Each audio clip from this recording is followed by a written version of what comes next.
So good afternoon, hello, and welcome everyone. We are so glad that you've joined us for today's webinar during National Entrepreneurship Week. The webinar is the top 10 things you need to know about intellectual property. Want to get started with some of the rules of the road and introductions of the panelists and speakers. You can have your cameras on or off. You are muted during the webinar. We are recording this session, but we do want to make sure that we have as many questions as you could possibly have about intellectual property. Take advantage of the expertise on the panel and our key speaker. Please use the Q&A tool that you see at the bottom of your screens to post your questions. Professor Diffley will be monitoring the Q&A throughout, and there will be plenty of time at the end of the presentation to get through as many questions as we can. So we will also send a copy of the top 10 tips that we've gone through in a follow-up email to all attendees. Additional resources that we mentioned throughout will include those, as well as information on upcoming webinars that we will be putting together around intellectual property. The webinar is scheduled to be an hour long. We have agreed to be available for a few minutes after the hour is up if people still have questions, if they want to hang around for a little while afterwards. But again, we do want to be responsible and respectful of people's time. So I'm going to start with an introduction about the top 10 things. This is part of a 3-part webinar series about intellectual property. And STIC is part of an IP Educator in Residence program, which is a joint initiative of the National Association for Community College Entrepreneurship and the Michelson Institute for Intellectual Property. So today's panel is Professor John Diffley, who's a history professor at STCC, as well as the honors program coordinator, and he is an attorney who is admitted to the bar. He is one of the IP educators in residence. I am a business professor at STCC with 20 years in entrepreneurship education. I'm also a small business owner, and I'm the other IP educator in residence at STCC. Rick Kosakowski, who is our main presenter, is the founder and principal of Swiftwater Law. Rick has worked for over 30 years in the legal profession, as well as 10 years as a technician and engineer. He brings unique insights and business, legal, and technical skills to his work. He's worked with both startups and corporations and law firms that specialize in IP law. Rick's an STCC graduate who earned his subsequent degrees going to school at night while working full-time. His professional career began as an electronics technician with the Pratt & Whitney Aircraft Division of UTC.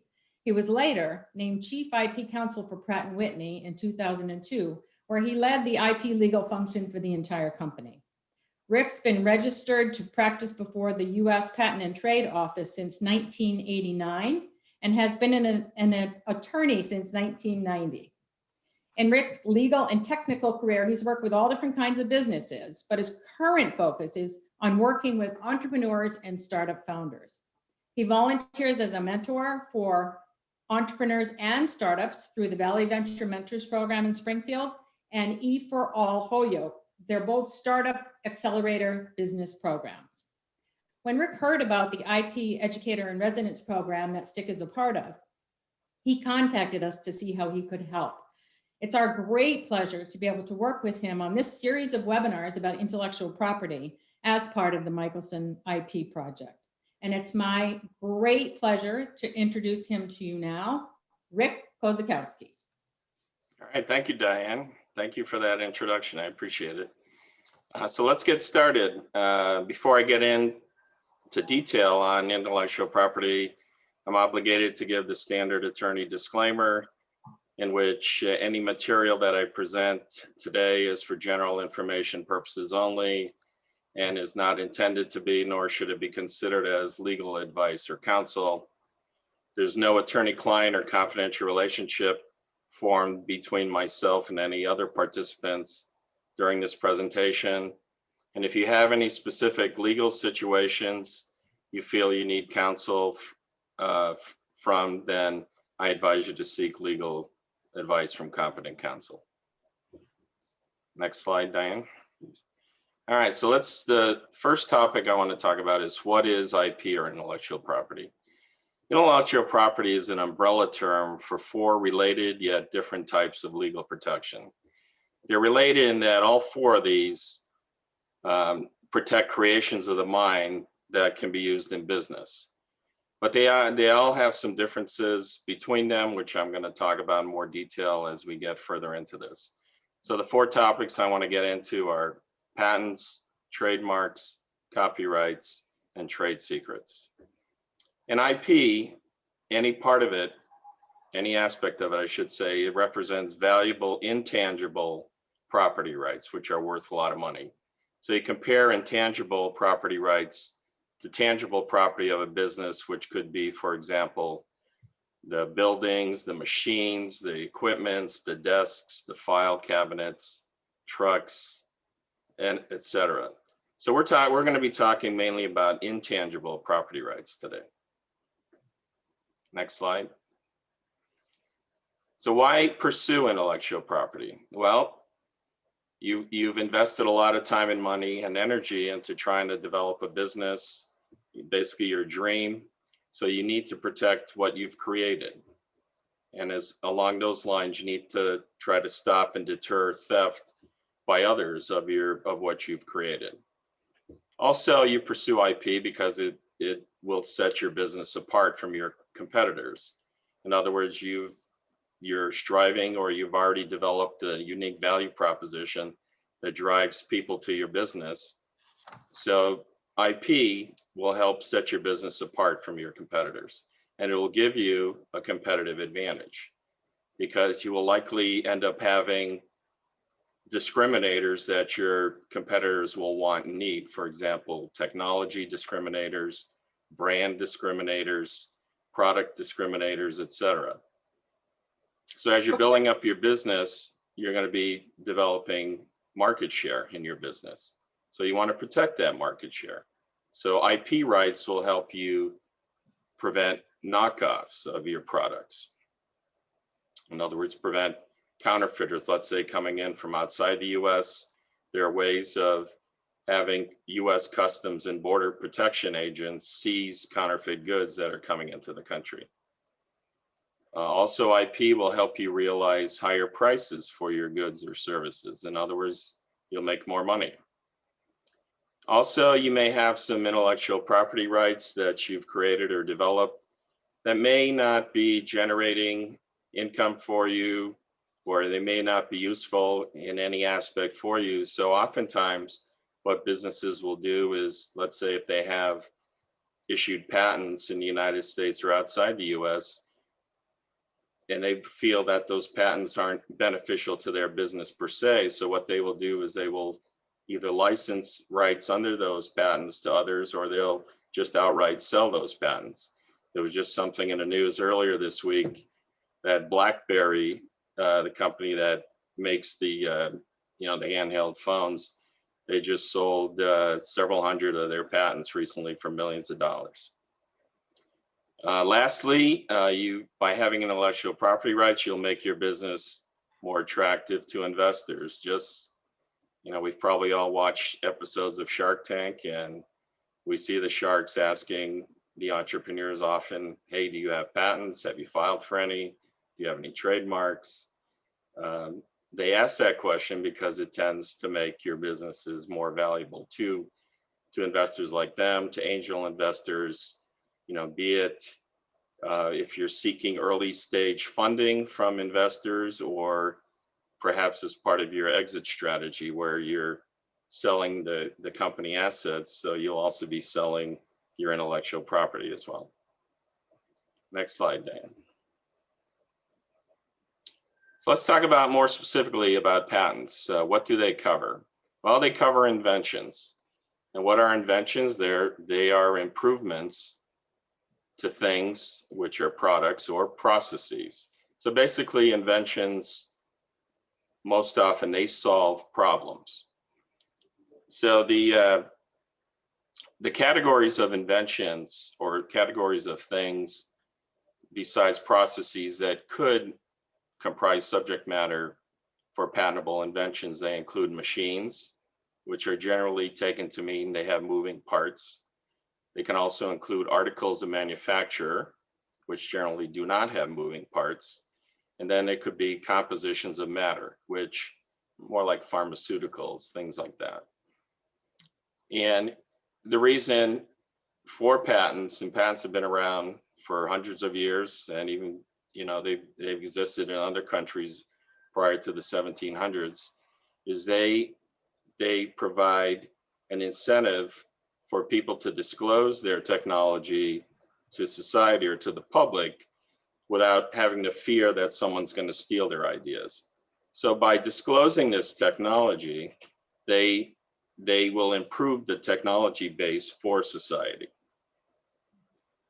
So a good example is the iPhone. Apple has hundreds of patents that cover all different aspects of the iPhone. It covers physical features, it covers internal methods that the iPhone uses to communicate. And also it can cover aesthetic designs of the iPhone, let's say the case or the user interface on the screen that a user encounters. So patents, they exclude others from commercializing your invention. I'll get into what some of those rights are in a minute, but important to note, there are no criminal penalties for patent infringement. Compare that to copyrights. When you rent a movie, when you used to rent physical movies from Blockbuster, or where you buy a movie online now, one of the first things you see is a screen that says, if you copy this movie, there are criminal penalties. Well, contrast that to patents where there are no criminal penalties. It's a civil action that you would take against someone who you think is infringing. And it's important to know that the rights that you get under a patent, they do not begin until the patent issues, which is usually sometime after the patent application has been filed. And those rights last for a finite period of time. In other words, it's 20 years from the day that you file the patent application. But then again, those rights don't start till a year or 2 or 3 after when the patent issues. So when should you get a patent? Well, you should try to get one or go get one when you feel that your invention works for its intended purpose. Because if you file a patent application and let's say after you file the application, you find out that your prototype doesn't work for some reason, and in order to make it work, you have to add some features to it, be it structural or functional features, you're not allowed to go back and amend your patent application and add in the new technology to show how your invention works. You would then have to file another patent application, which can get expensive and take a while. So you should wait until you have a good feeling that your invention works. So another thing to consider, would you benefit from those rights of exclusion that you're going to be getting from an issued patent? If not, then I don't bother trying to get a patent, because again, they tend to be very expensive and time consuming to obtain. Can you elaborate what you mean by rights of exclusion, Rick? Yeah, I think it's on the next slide somewhat. But the rights, you have the rights to, actually it's not, I'm sorry, you get the rights to exclude others from basically commercializing your invention. It's the patented invention. So those rights include excluding others from making your invention, from using your invention, from selling your invention, from offering to sell your invention, and from importing your invention into the United States. So you get 5 different powerful rights of exclusion with an issued patent. Thank you. Okay. Rick, I have one question there too. Sure. You said in cases where you wouldn't benefit from a right of exclusion, could you give an example of something where you would create something that you wouldn't get that, you wouldn't benefit? Yeah, let's say you've come up with some new technology where you think that the expected lifetime of that technology may go beyond the normal 20-year lifetime of what a patent is, because a patent cannot be extended once it expires. So a good example is the formula for Coca-Cola, which was developed in the late 1800s. Coca-Cola could have applied for and received the patent back then, but that patent would have expired in the early 1900s. It could not have been renewed. And so because you have to disclose how to make and use your invention in a patent, then once that patent expired, then the whole world can figure out, will know how to make and use, or how to make basically Coca-Cola. And that's also an issue with pharmaceutical patents.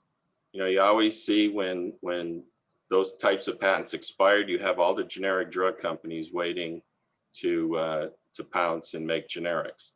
But so that's one example is if you think the technology lifespan is going to be longer than 20 years, then you may want to try to keep it as a trade secret if possible.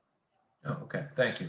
And one question, Rick, there's a couple questions in the Q&A which are about, you know, how to protect the idea before the patent process, but I believe you're going to get to that. Right? I'm going to get to that but yeah, shortly. so I just want to let people know that. Non-disclosure agreements and trade secrets. Yeah, I just want to let, I'm not ignoring the Q&A, just okay. Thank you. We'll get there in a minute. Asking too. All right. So the next slide, item number 4, sticking with patents. How do you get a patent? Well, you apply to the U.S. Patent and Trademark Office, or USPTO. Most often today, you do it electronically online at their website. They still allow you to do paper filings where you mail it down to them, but the vast majority of filings today are done electronically online on their website, and you come in, and it's a fairly easy process to do that. So the application that you file has to teach the public how to make and use your invention. Again, this goes back to what I said a few minutes ago about how inventions benefit society by having them disclosed to society. Well, the patent application is the vehicle to do that. You have to teach somebody the best mode or the best embodiment that you know of making and using your invention. So in other words, you have to disclose your proprietary information. So think about that with respect to trade secrets, which I'm going to talk about in a few minutes, where it's a different type of protection for intellectual property, where for trade secrets, you keep your information a secret. You don't disclose it in a patent application. There's basically 2 ways to file an application with the USPTO. There's a fairly newer way to do it. It's called a provisional application. And a lot of entrepreneurs and startups file provisional applications first. It's optional to file. You're not required to do so. But the reason you do it is it has, as compared to the second way, or the non-provisional application, a provisional application has relaxed requirements for the text, for the drawings. You're not concerned about margins. You know, it can be handwritten. They don't care about the font size, anything like that. So it also tends to be less expensive because a lot of inventors, they do it themselves. They file it without engaging the services of an attorney. And also the USPTO filing fees for small inventors, in other words, either individuals or they have an LLC or something, as long as they're not tied in with a company that has more than 500 employees, then right now the filing fee for a provisional application is only $150. And also the provisional application, it goes to the USPTO, it sits there for 1 year. It's not examined for patentability. So a key strategic thing for filing provisionals is it buys the inventor time to determine the viability of his or her product, their business, etc. It gives them, they file the provisional, it's kind of like a placeholder, and it buys them time to go back and concentrate on their business. Rick, does that give them the ability to say patent applied for or not? Yes, patent pending or patent applied for. Once that application is filed with the USPTO, that same day you'll get a filing receipt back. You can then, from there on out, say patent pending. All right, so the second way to file is the way that's been around for a couple hundred years in the United States. It's a non-provisional patent application. And with non-provisionals, it's a much more has much more detailed content requirements. The filing fees are higher for small inventors. Right now, the filing fee is $910 to file a non-provisional application. But if you engage the services of a patent attorney, then you could be looking at anywhere, for his or her fees plus the filing fees, anywhere from $2,000 to $20,000. So the non-provisional application has to have what are called claims. Those are the single sentence numbered paragraphs that we all see at the end of an issued patent that set out those features that in combination the inventor believes to be his or her invention. And so those claims are what gets examined for patentability by the examiners at the patent office against the criteria of novelty and non-obviousness. And this is a common complaint. I've heard it throughout my 30-year career, is that everyone says, well, the USPTO just takes way too much time to examine a patent. Can't they do it, within a month or two? And the realities are no, they can't. There are ways to speed up the process by paying some extra fees to them, but in general, it takes about 1 to 3 years or even longer to get a patent issued. Next slide, Dan.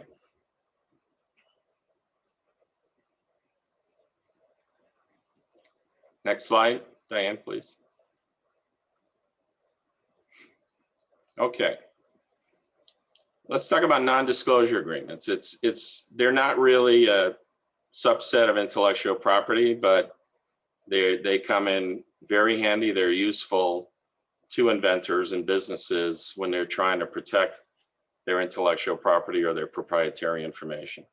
An NDA, or it's known as a confidentiality agreement or other things, it's basically a contract, and you use it so that people won't steal your ideas, whether it's an invention or it's just proprietary information or something that helps you in your business or you believe will help you down the road in your business. So it's a valuable tool to use during, let's say, product development, because invariably a lot of inventors need to engage people to help them design their product, to help build prototypes. So before you start engaging these outside contractors or parties, you want to get them to sign a non-disclosure agreement where you bind them to confidentiality. In other words, the recipient of your information agrees not to disclose your information or to use your information unless you give them some reason to do so expressly in writing. So a good rule of thumb is have a recipient sign a non-disclosure agreement before you disclose your info to them. But there may be situations where you may not be able to use an NDA because you may be dealing with large numbers of people. For example, on this Zoom webinar, we have over 50 participants right now. So you may go to a conference in person, or you may be asked to write a paper for a scholarly journal or whatever. And the recipients of those journals or the attendees at that conference, even if it's virtually like today, you cannot realistically bind them to confidentiality of your information.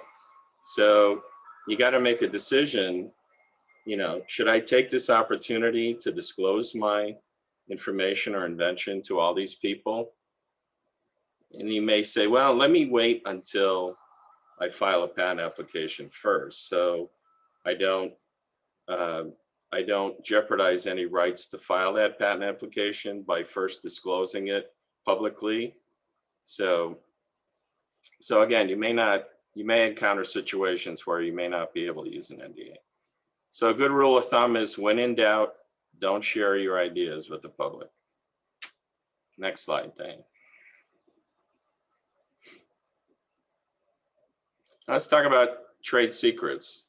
That is a category of intellectual property, and it's much broader than patents because it covers any information that gives a business a competitive advantage of others who do not know that information. In other words, it's secret information that's held confidentiality by a business.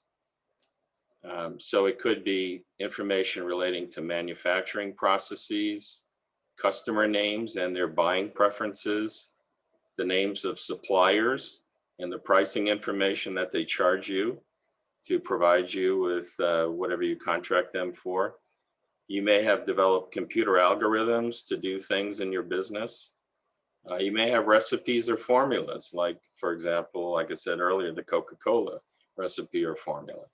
So all these are just examples, but these are the types of information that fall under the penumbra or the umbrella of trade secrets. And what's important is that you don't need to disclose your information like you do for patents to gain legal protection. As I say down below, under legal protection, that protection begins immediately when you create your information. But then, I mentioned Coca-Cola earlier, and I said, trade secrets could be patentable because they could relate to a machine or an article manufacturer or a process that you have. So going back to the Coca-Cola example, you got to decide on what's possibly the valuable life of that technology to you and the business that you're in or you're trying to build. So let's talk more about legal protection. I said it begins immediately upon the creation of the information. And by the way, trade secrets are governed primarily by state law. There are some federal laws that touch on it, but it's primarily state laws. So the protection will theoretically last forever as long as you maintain the information in secrecy. So you're obligated under the law to take steps to maintain the secrecy of the information. And in the notes, I included a bunch of different ways to do that. Use non-disclosure agreements, restrict access by your employees or visitors to physical locations within your business or to your computers, etc. Also, with trade secrets, if you're selling a tangible product and you sell that product in the marketplace, if someone buys it, it's fair game for them to try to figure out how to reverse engineer it. And if they can do that, then you will lose your trade secret rights or your protection in your proprietary information. So that's an important consideration. How easy would it be for someone to reverse engineer my information? Or how easy would it be for someone to independently develop that information? Even if they don't have access to your products, how easy would it be for them to develop it? So you're gonna need to think about those things when you're deciding, should I go trade secrets or should I go patents? Okay. All right, let's switch gears here to trademarks. Let's start with, what are they? Well, we see them, the average person sees hundreds of them every day. We watch TV, we drive a car, we see them on billboards, we see them everywhere. The trademarks are basically their valuable legal rights that protect the brand or brands of a business, a company, whatever. They help to communicate your brand information to the public. So a statutory definition of a trademark is it's a word, a phrase, a symbol, or a device that identifies and distinguishes the goods or services of your business from those of your competitors. So, I mean, we all see words or slogans or phrases where we see the word device there. Now we're talking about more non-traditional trademarks such as colors, sounds, scents or smells. Those can be registered as trademarks. So an important thing to consider is, how does a business or how does someone go about choosing and then using a trademark? Well, you start with what do you want your brand to convey? What's the image? So you want to pick a mark, be it a word mark and perhaps a logo or design to go with it. You want to pick a mark to represent your brand in the marketplace. So the good rule of thumb is the more distinctive the mark, the stronger it will be for you, and you're going to make it stand out better. So when I'm talking about distinctiveness, I'm talking about words or logos that, for example, the words are made up words, or what are called fanciful words. For example, like Kodak or Rolex or Exxon. Those are made up words. They're not used anywhere else. Google. Google, right? So those are inherently distinctive kinds of trademarks. And in the notes, I set out the distinctiveness spectrum, starting with fanciful and all the way down to generic marks, which really cannot function as a trademark because they describe the noun or the item itself, you know, the noun which indicates or signifies what the product or service is. So you pick a mark or two, then you do some searching rather for existing usages on similar goods or services. And the rule of thumb is whoever has chosen a mark first on a particular goods or services, that first user wins or has priority. So you can do searching, you do Google searching, you can do image searching online.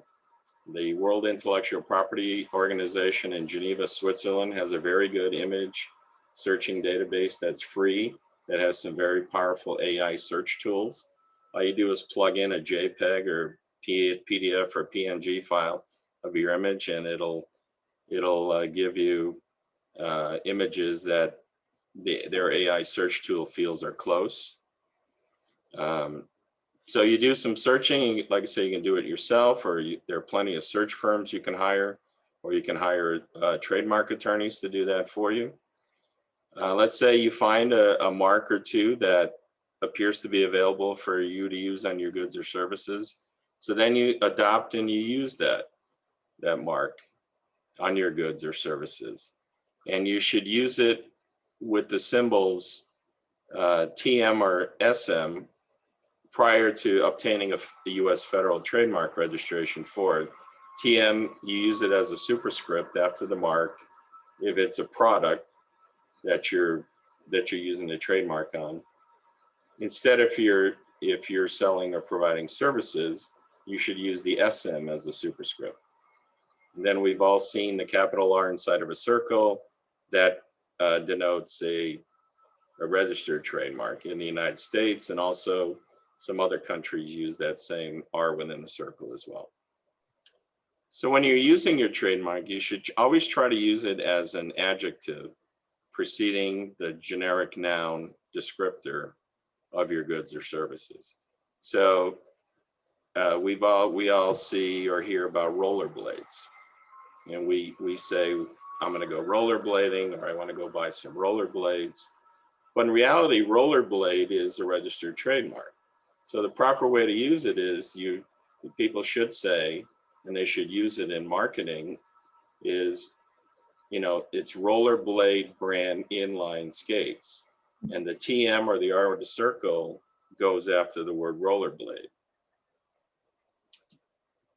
Because what happens after a while, this could take years to do, is the public or society tends to start referring to a trademark as the noun or generic descriptor of the goods or services themselves. So history is replete with what used to be trademarks, but are now the generic descriptors, like escalator, elevator, aspirin. Band-Aid is an example, right? What's that? Band-Aids are sort of an example of it. Trampoline. Kleenex, Vaseline. Yep. Vaseline, I mean, you can go on and on. Interestingly enough, just this week, the Peloton company filed for cancellation of 2 US trademark registrations owned by a different company for the word spin and the word spinning. Wow.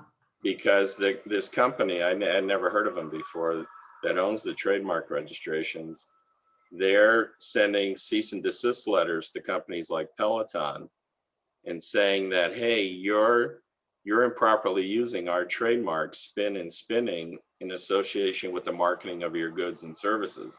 Wow. Please stop or pay us a lot of money to use our trademarks. So companies like Peloton instead are going on the offense and saying, look, spin and spinning have lost their status as an adjective. In other words, they can no longer function as a trademark. Instead, they now function as the generic descriptor of the goods or services. So it'll be interesting to see how this shakes out. But like I said, Peloton has filed to cancel those 2 trademark registrations. Okay, so you've picked a trademark that you want to use. You've started using it. You want to get a U.S. federal trademark registration. So you go back to the U.S. Patent and Trademark Office website. There's a link there on the slide, uspto.gov, and you make an application. It's fairly simple, fairly easy. You can do it yourself, or you can engage an attorney. The USPTO charges a filing fee of $250 per class of goods or services. And quickly, what that is pretty much every trademark office in the world adheres to this international classification of goods or services.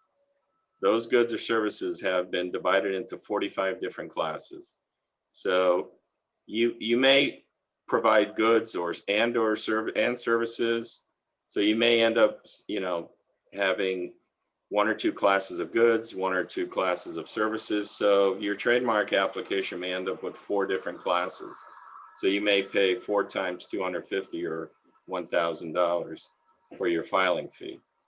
But in my experience, most applicants or applications, they only just have 1 class of goods or services. For example, you have a restaurant or you have a food truck that falls in class 43. So you pay $250, and it's about 8 months from when you file the application to when you get a registration issue if everything goes smoothly. All right, so on the next slide, Rick, one question here. So can you trademark a name that's generic? Like, in New York, Manhattan, there's like 50 Ray's pizzas. Can you, like something like pizza, that can you trademark it there and have your own name attached to it? So I could be the only famous Ray's or something like that. Yeah. If you have Ray's Pizza and there's just one other person with Ray's Pizza, and if that other person has started using Ray's Pizza first before you, then you likely cannot use it because they're first in time. But to the bigger question of can you trademark a name, generally you cannot trademark last names or surnames because they're not inherently distinctive.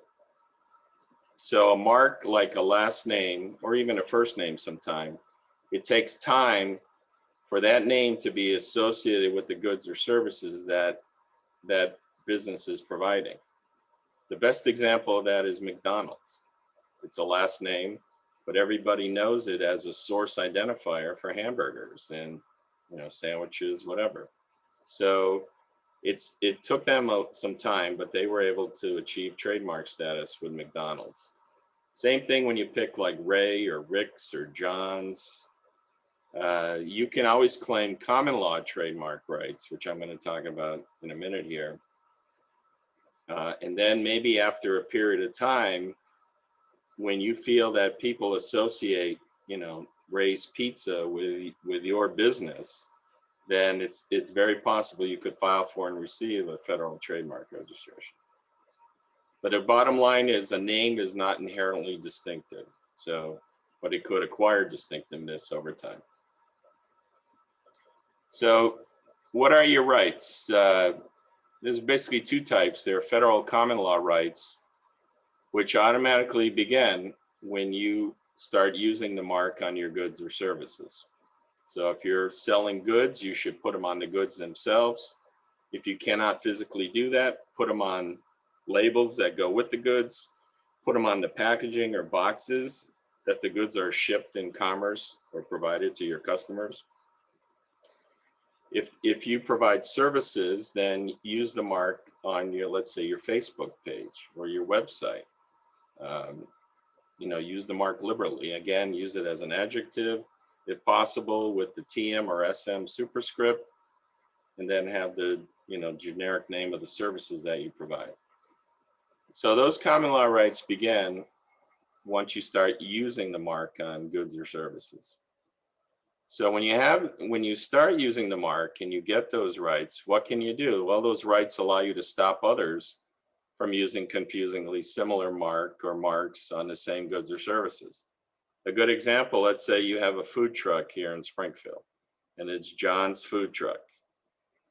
And you started with the food truck last summer, July 1st, and you were, assume COVID never happened, but let's say you go to White Lion Friday or MGM Fridays, I believe they have food trucks there, and you start selling your food in your food truck. So now let's say someone in Northampton, close by, this year they come out with John's Food Truck. Well, geographically they're close to Springfield, obviously, is Northampton. It's the same mark. It's identical or it's very similar, and it's for the same or similar goods. It's food, even though maybe John, you're selling Mexican food and this person is selling Thai food or something like that. It's basic. The thing is, there could be a likelihood of confusion by people here in the greater Springfield area that, they've come to know your business as John's Food Truck, and now here's someone else that has come in later and they have John's Food Truck in Northampton, and now people are thinking, I wonder if that Northampton food truck is affiliated with the food truck in Springfield. So these common law rights will allow you to write a nasty letter to the people in Northampton and say, hey, you're infringing on my federal common law rights. Please change the name of your business. Pick something other than John's.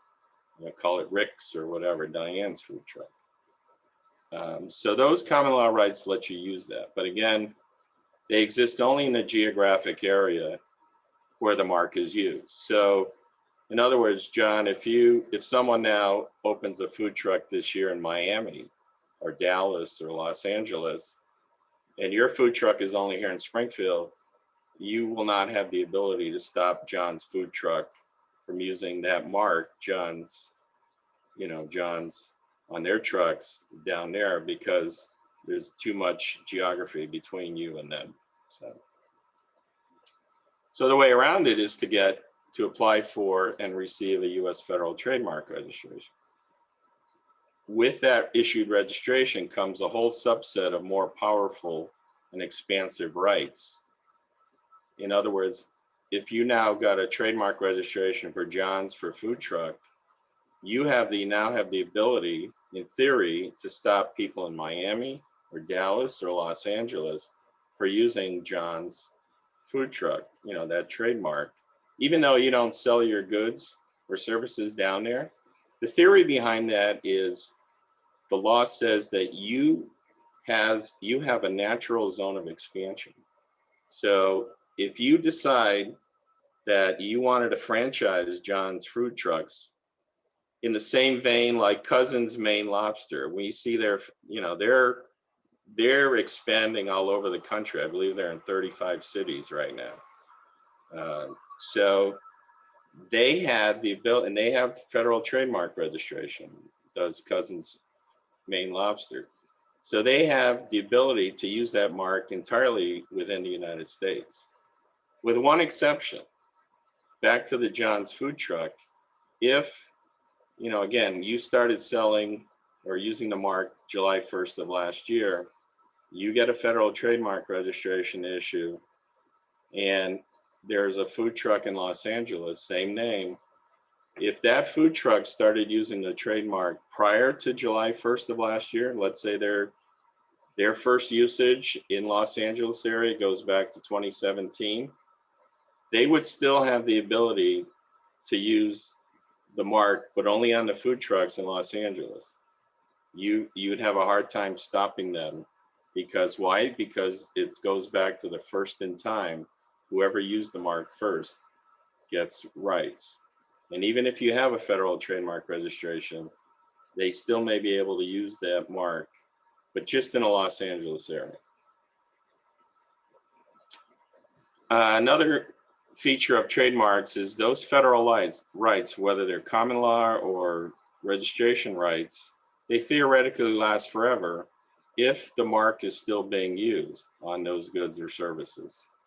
If you're not using the mark, then, you know, the law says that basically someone else can pick up and use the mark instead on those same goods or services. So if you have a federal trademark registration, those registrations last for 10 years after it issues. So after 10 years, if you're still using the mark on the same goods or services, you have to apply for a renewal of that registration, only if you're using the mark. If you are, that registration will renew and you have another 10 years. So you just keep tacking on 10-year increments. Go back to Coca-Cola. They've had trademarks since the early 1900s. They keep renewing them every 10 years. So the last thing here on trademarks, the federal rights are territorial. So, you know, US trademark rights are really only good in the United States. So if you're, you know, today internet marketing and sales are booming. So if you're starting a new business and you feel you're gonna sell your products in Mexico or Canada or Central America or Asia or Europe, you should start, even if you sell via the internet and you start shipping goods from here in Western Massachusetts to Europe or wherever, you should think about getting trademark rights, including registrations in those other countries. And it's expensive, there's ways to do it, but what I'm getting at is there's no one worldwide trademark registration. You got rights in the US, that's great, but if you want rights even in Canada, you got to go get them. All One right, question, Rick, copyrights. about, oops, sorry. Go ahead. About trademarks. You put in there you can trademark slogans. One of the questions is, what about a phrase? You know, it can be distinctive. I mean, for me, that thinks of who was it? Phil Jackson, the coach, you know, former coach of the Chicago Bulls, right? Didn't he try to three-peat, something like that? So what's the difference between a phrase and a slogan then? Or is there a difference? Well, no, it's basically the same thing. It's trademarks will protect anything that helps to identify and distinguish your products or services. So it can be a word, it can be two words, it can be a phrase. As long as you use it to distinguish, you know, we all see the commercials around here for Yankee Home Improvement. They're a home improvement company. What's their trademark? Never cattywampus. They actually received the US federal trademark registration last year. And I think we started seeing them on TV media about 2-3 years ago. And I'll admit the first time I saw the commercial, I didn't know what cattywampus meant. So I looked it up in a dictionary. And I thought, well, that's pretty clever. But now you see the guy, Gur Ronan, is the owner of the company. They're based out of Chicopee. He doing a lot more TV advertising, and he uses that phrase all the time, never cattywampus. Well, a phrase can be 2 words, it can be 10 words. As long as it distinguishes your goods or services, in other words, it distinguishes, you're using it as a source distinguisher, then it's a trademark. So, and I'll get into that. And right here on this slide for copyrights, often people will ask, or they'll say, well, can I copyright a slogan or a name or a title, like a title of a book or an article or something? And the answer is no. It's not really amenable to copyrights, because copyrights protect creative expressions of ideas. And people may say, well, a slogan is a creative expression of an idea. Yes, that's true, but really a slogan is more of a source identifier. So it's really falls under the domain of trademarks and not copyrights. So let's talk about copyrights. What are they? Well, again, they're rights of exclusion granted to the owner. They protect fixed expression of ideas, or the term of art is it's a works. And to claim copyright protection, the work has to be original. So it has to have some small amount of originality to it. It's not it's not nowhere near as much originality as, let's say, an invention has to have when you're trying to get a patent. It just has to be, you can't just copy someone else's stuff, you know, be it a literary work or music or whatever. You can't copy it. It has to have some amount of originality to it. And copyrights are available for a large variety of works, artistic, you know, like paintings, photos, literary works, you know, books, articles, music, and both the music and the lyrics, those are separate copyrights often. You know, one entity will own the music, another entity will own the words or the lyrics to music. Software is amenable to copyrights. Also website content. Just about every website we see has a copyright notice on it. And copyrights cover published and unpublished works. And really the discriminator, the distinguishing factor there is a published work is available to the general public at large, whereas an unpublished work is just available to a small number of people. And again, what's not protected? Slogans, titles, names, again, like McDonald's. And so the good thing of copyrights is the common law rights, and which are based on primarily on federal rights. They begin immediately when the creator reduces that idea to a tangible medium of expression. So what does that mean? Well, you have an idea in your head to write a book about a certain topic. Is that idea copyrightable? No, it's a general idea. When you write your book and you have an expression of that idea, that book is now subject to copyright protection. Same thing, let's say, with photographs. You have an idea to go to the top of Skinner Mountain in South Hadley, take photos of the sunset looking out west. Is that idea copyrightable? No. The resulting photographs are copyrightable. The beauty is the common law rights begin immediately. There's no examination or registration required. You can't, we'll talk on the next slide briefly about how to get a registration, but as soon as you reduce an idea to a tangible medium of expression, what I mean by that, it's a book, you know, something that can be perceived by the unaided by the human eye or brain or whatever, or if you need a machine to look at it. That's what we mean by a tangible medium or form of expression. Now, the general rule is an author, the person who creates that work, is usually deemed to be the legal owner of the copyright. But there's one important caveat I think entrepreneurs and small businesses should consider, and that is this concept of a work for hire, where a business hires somebody or even their own employee to develop a logo or software or something. Then that business is generally considered to be the owner of the copyright, not the person who was hired to create it. And usually that's taken care of by contracts between a business and the party that they contract with. So if you're an independent party and you create logos for a living or whatever, and you want to own, right, the copyrights in the logo or what you create for a business, you got to make sure you take care of that with contracts when you're dealing with a business who wants to hire you to do that.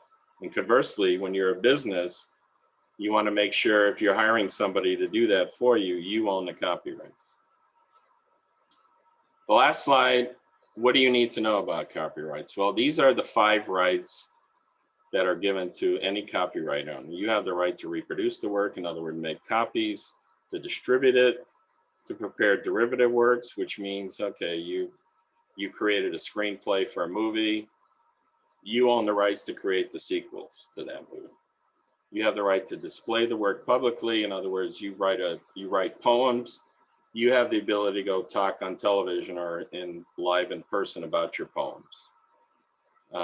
Perform the work publicly as well.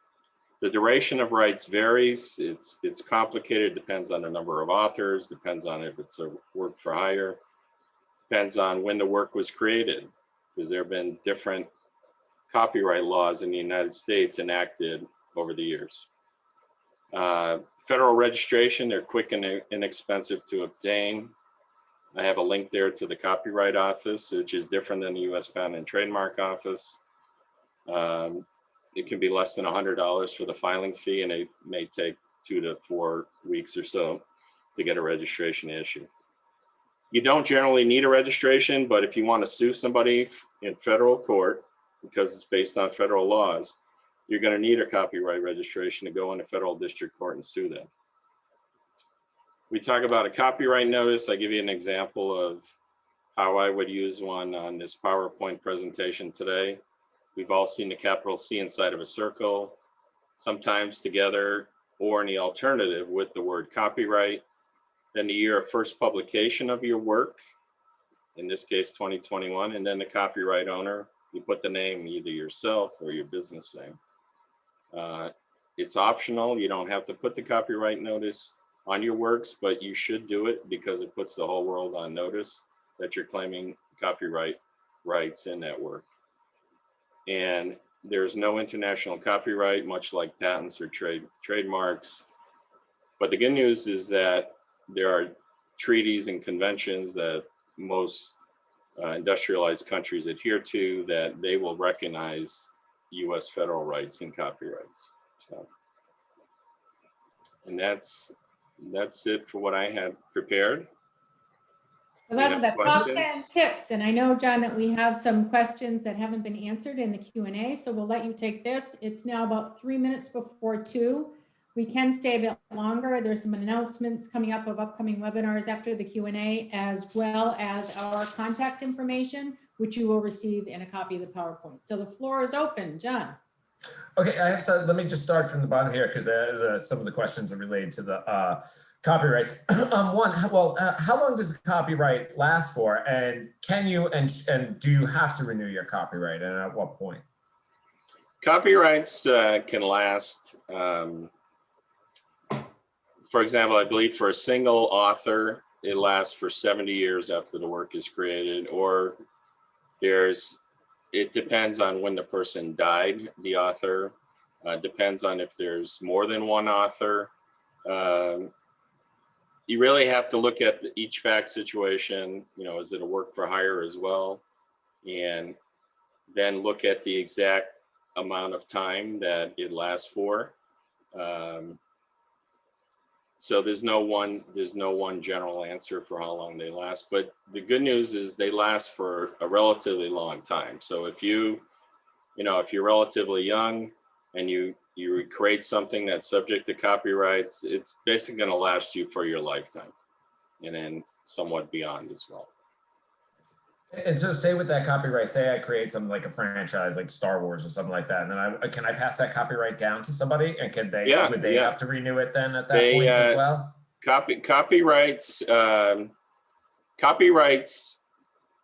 are like any other intellectual property right. They have the attributes of personal property, so they can be sold, they can be licensed. It's like your car, you can give someone the ability to drive your car. Well, you're giving them a license, or you could sell your car to somebody, so you can sell your copyrights to somebody as well. Generally, copyrights cannot be renewed. That's why, every year in January, you'll see in the news that, okay, the copyright expired on this song, so now everybody can go perform the song without having to pay the owner because the copyrights have expired. So. What else? So another question about this. So, you can't steal someone, you can't use somebody's work, but what if, and one of the questions is, what if you quote from an article or book and you actually cite them and you give it, do you need to do anything more than that? Right. So I guess it would depend where you're doing it and what format. Well, it depends primarily on how you're doing it.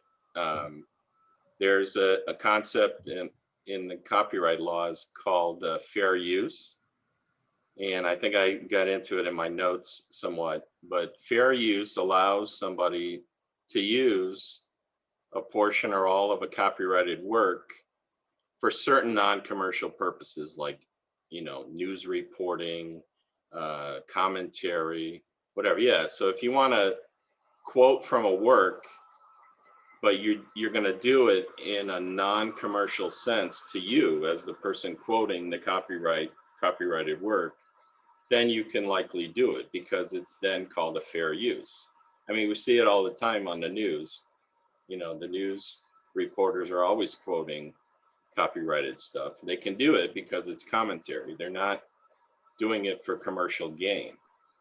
But once you cross over and you start using a portion of somebody's work, you know, you start plagiarizing it and you're using it to benefit yourself commercially, then you will not be able to rely on the fair use defense to save you from a charge of copyright infringement at that point.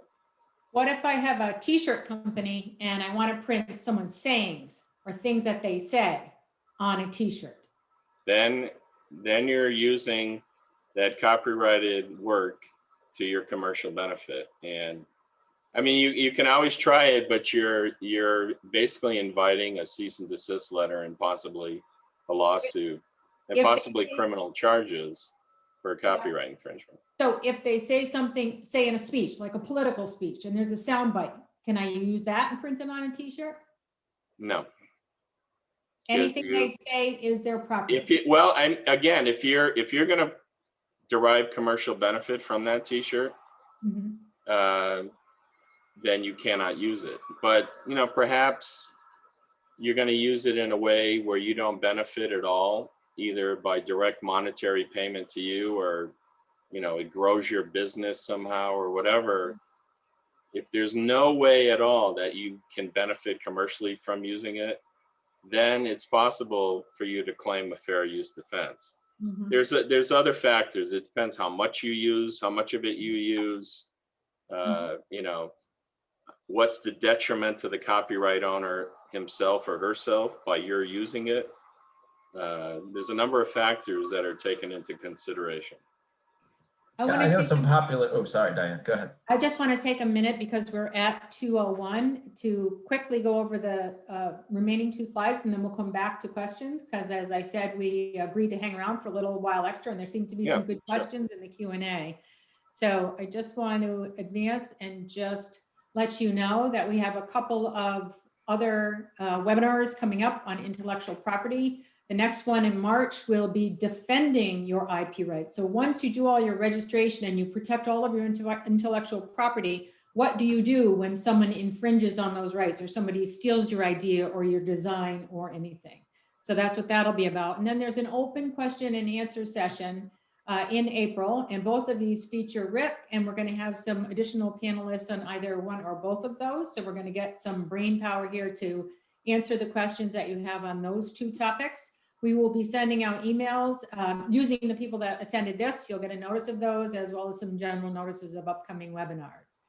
And in your packet that you received, you will find all of our contact information, both website for Rick, John's, and my email, the Michelson IP website. You will find a huge array of intellectual property educational materials that are free and open source.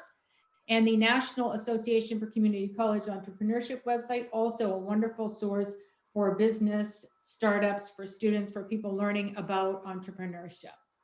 So I just wanted to get those in, and then we will go back to our question and answer. For people that want to stay, I know we're beyond our time, so that would be great if you hang in with us and answer some questions. If not, we're delighted that you were able to join us today.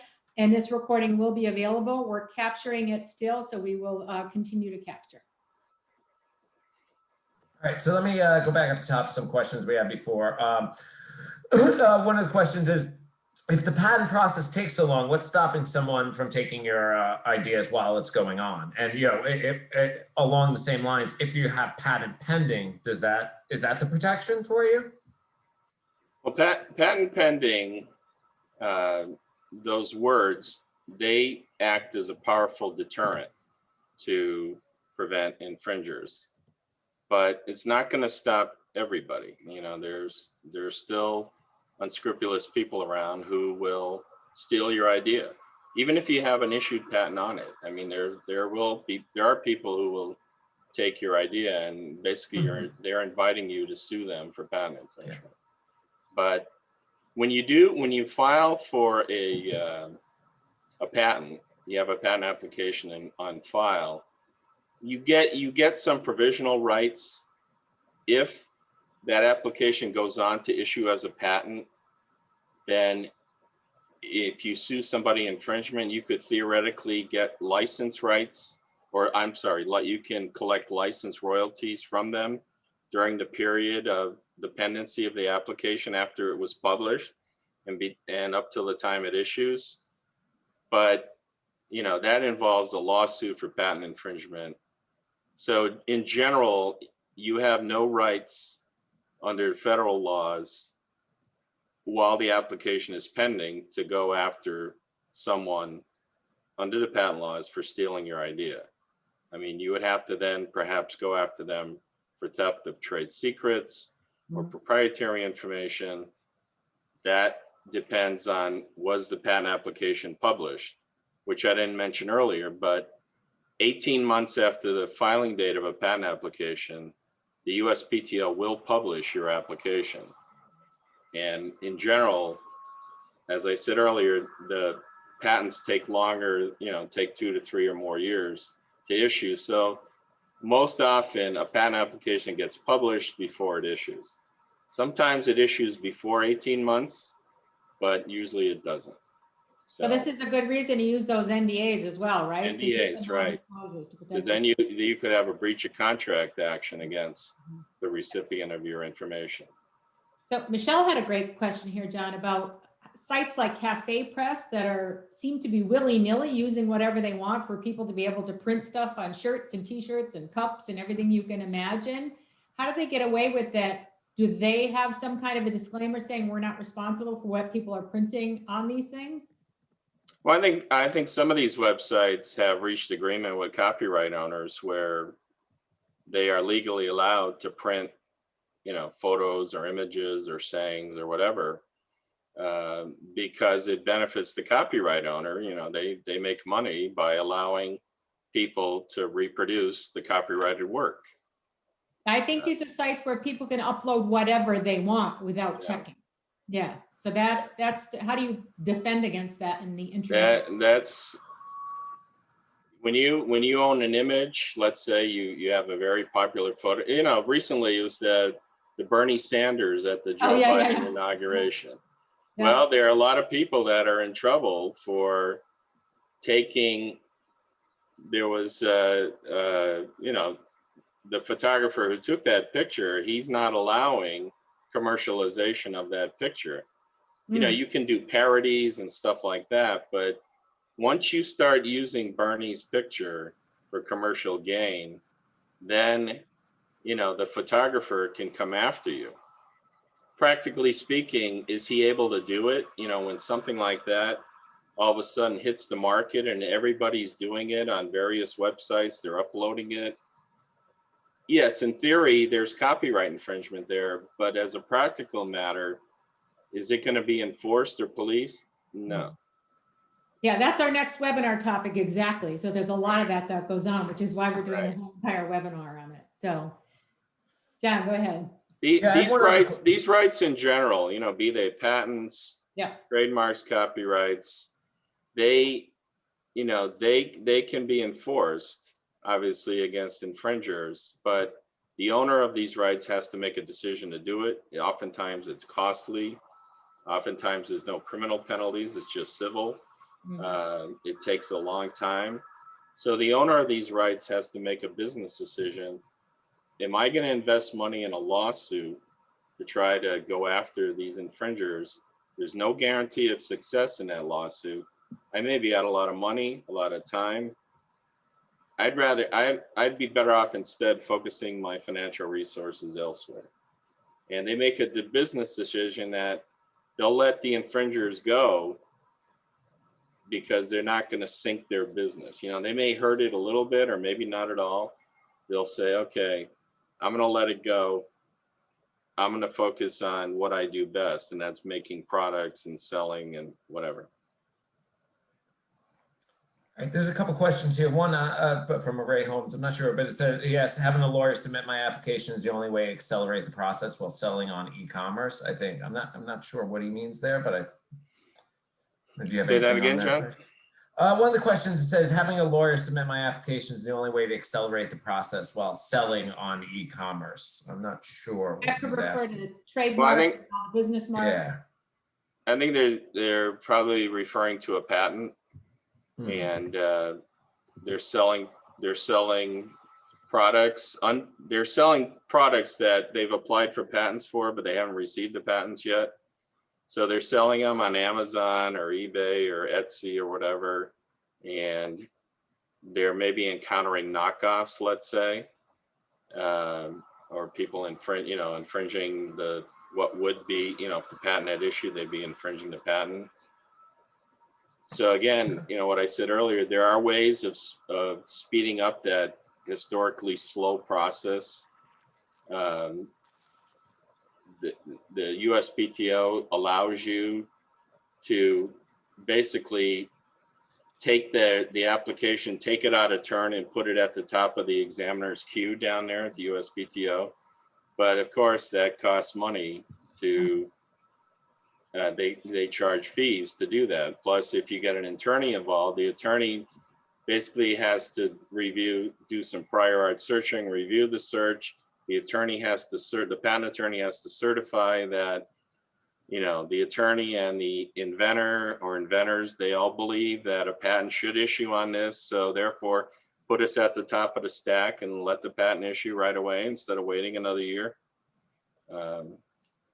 That's the basic idea in theory, how to speed things up on the patent side. When it comes to, let's say, trademarks or copyrights in the United States, if you go get a federal trademark registration, or you go also, or in the alternative, you get a US federal copyright registration, you can provide copies of those. It's fairly inexpensive with US Customs and Border Patrol, or Border Protection rather, CBP. And you register it with them. They encourage the owners of the trademarks and copyrights to educate their agents on, what are the goods that are sold under those trademarks.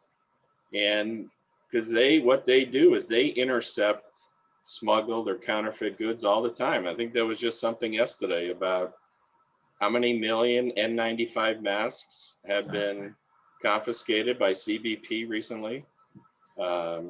Amazon and eBay has other programs where copyright and trademark owners can register their marks, and basically the idea is to help stop the proliferation of counterfeit goods here in the United States. So we are at the 2:15 mark, and I think we've gone 15 minutes over. John, do you feel like we've pretty well answered most of the concept of the questions still in Q&A? Yeah, go ahead. Yeah. I was saying the only one that looks to me like it really wasn't fully answered was about teachers or educators. That's the one I was about to say. Yeah. They design curriculum or content when they're working for, say, STCC, and then they go work as an adjunct at HCC. Are they allowed to then use that material that they created in a class at STCC at HCC, or who owns that intellectual property? That's a educational scenario. Yeah, well, that's a very good question, because it comes up a lot more today than it did 40 years ago, because back then employees didn't switch jobs as often as they do today. So today, people work at companies, they've gone to school, got some formal education, whatever. So they go work at a company. Let's say they go work for a division of United Technologies. And so they have this general knowledge that they've acquired over the years, but they also have been exposed to specific proprietary information of United Technologies. Mm-hmm. So now they want to leave and go work for IBM, let's say, as an example. So, the law recognizes that someone is allowed to make a living. So they can use general information that they know. But the law also says you cannot use proprietary information of your prior employer in this case, United Technologies, you can't use it at IBM because now you're basically giving IBM an unfair advantage through use of proprietary information of your former employer. So that's for, invention type things, proprietary info. When it comes to copyrights, you have this issue of work for hire that I said earlier. Let's say you get hired in, you work for United Technologies, you develop, proprietary documents for them. In general, if that's what you were hired to do, that was your job at United Technologies, then you can't take those documents and use them at IBM or at your new employer because, that's the property of United Technologies. It's those documents you were hired to generate as part of your job function. Well, let's say instead you were a third-party contractor. UTC hired you on a contract basis. And, they hired you to do some things, but, let's say things got sloppy. They didn't specify who was going to own the copyrights in the works that you generated for UTC. Then maybe then if you go work for another employer, be it an academic institution like HCC or Greenfield Community or whatever, you may have an argument then that, hey, what I developed for STCC, I can use at HCC without having to worry about STCC coming after me for copyright infringement. Thank you. Well, this is going to have to conclude our webinar for today. We're so happy that you all joined us. We hope we see you on our future webinars. A special thank you to Rick Kosakowski for sharing all of his insight and knowledge and years of experience. And we look forward to our upcoming webinars. Have a great day, everybody. Thank you, John. Thank you.